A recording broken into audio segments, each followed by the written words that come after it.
ఈ job calendar వాస్తవానికి ఇలా చెప్పిందే తక్కువ, కానీ ఈ జాబ్ క్యాలెండర్లో చెప్పిన దాంట్లో ఏ ఒక్క నోటిఫికేషన్ కూడా రాలేదు. ఐటమ్ నెంబర్ 5 మీరు చూస్తే ఇక్కడ ఏమన్నారంటే engineering and other post TRANSCO NPDCL ఎస్పీడీసీఎల్లో అక్టోబర్ 24లో నోటిఫికేషన్ ఇస్తామన్నారు. అక్టోబర్ 2024 పోయింది, 2025 వస్తుంది, కానీ నోటిఫికేషన్ రాలేదు.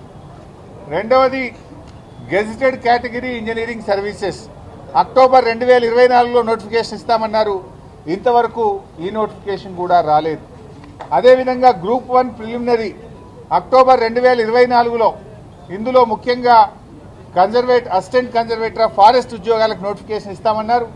ఈ నోటిఫికేషన్ ఇంతవరకు రాలేదు. అదేవిధంగా gazetted scale officers degree and above professional services in department corporations and societies జనవరి 2025లో నోటిఫికేషన్ ఇస్తామన్నారు. నోటిఫికేషన్ రాలేదు. DSC mega DSC Ponnam Prabhakar గారు ఇవి నిరుద్యోగ యువతపై కలిస్తే మంత్రిగా ఆయన హామీ ఇచ్చాడు, మేము మెగా డిఎస్సి ఇస్తున్నాం తొందరలోనే అని చెప్పారు. అసెంబ్లీలో పెట్టిన జాబ్ క్యాలెండర్లో కూడా ఫిబ్రవరి 2025న మెగా డిఎస్సికి పిలుస్తామని చెప్పారు. నోటిఫికేషన్ ఇంతవరకు రాలేదు.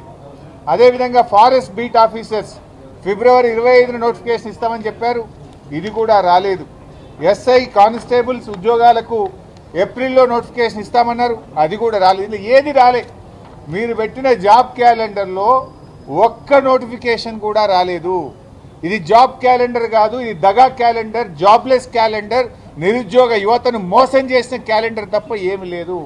శాసనసభలో కూడా పెట్టి మాట తప్పిన పార్టీ కాంగ్రెస్ పార్టీ. అసెంబ్లీలో పెట్టారు మీరు, అసెంబ్లీలో పెట్టి కూడా ఒక్క ఉద్యోగానికి కూడా నోటిఫికేషన్ ఇవ్వలేదు.